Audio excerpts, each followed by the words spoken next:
Hello மக்களே, வணக்கம் and welcome to my channel.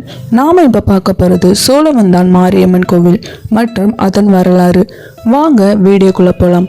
Madurai மாவட்டத்தில் உள்ள சோழவந்தான் ஊரில் மிகவும் பழமையானதும் மக்கள் நம்பிக்கையால் உயர்ந்ததும் இந்த மாரியம்மன் கோவில். பண்டைய காலங்களில் இந்த பகுதியில் அம்மை நோய், பிளேக், காய்ச்சல் போன்ற தொற்று நோய்கள் பரவிய போது மக்கள் மாரியம்மனை தெய்வமாக வழிபட்டு நோய்களிலிருந்து மீண்டதாக நம்பப்படுகிறது. அதன் நினைவாகவே இந்த கோவில் உருவானதாக சொல்லப்படுகிறது. மழை பெய்த காலங்களில் விவசாயம் பாதிக்கப்பட்ட போது மாரியம்மனை வேண்டி வழிபட்டால் மழை பொழியும் என்ற ஆழ்ந்த நம்பிக்கையும் இங்கு உள்ளது.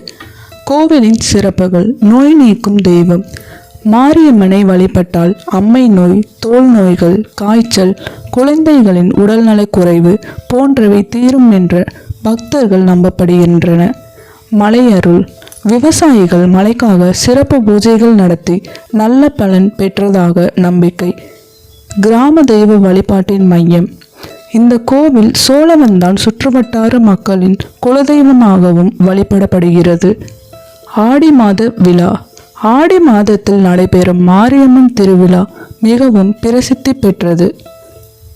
பழக்க வழக்கங்கள் மற்றும் வழிபாட்டு முறைகள்: நேர்த்தி கடன்கள், மஞ்சள் கயிறு கட்டுதல், பொங்கல் வைத்தல், வேப்பிலை அலங்காரம், அலகு குத்துதல், முடி காணிக்கை.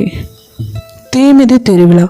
ஆடி மாதத்தில் நடைபெறும் தீமிதி திருவிழா மிகவும் பிரசித்தமானது. அம்மன் மீது கொண்ட ஆழ்ந்த நம்பிக்கையால் பக்தர்கள் தீமீது நடந்து தங்கள் வேண்டுதலை நிறைவேற்றுகிறார்கள்.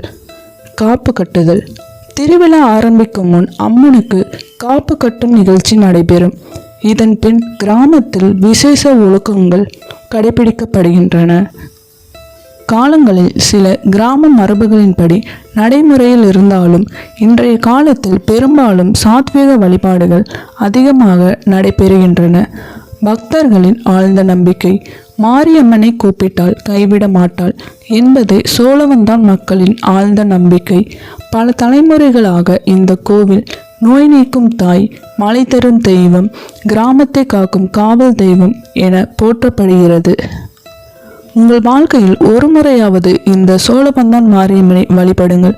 கண்டிப்பாக உங்கள் வாழ்க்கையில் நல்லதே நடக்கும். இந்த வீடியோ பிடிச்சிருந்தா லைக் பண்ணுங்கள், ஷேர் பண்ணுங்கள், கமெண்ட் பண்ணுங்கள், சப்ஸ்கிரைப் பண்ணுங்கள். தேங்க்யூ.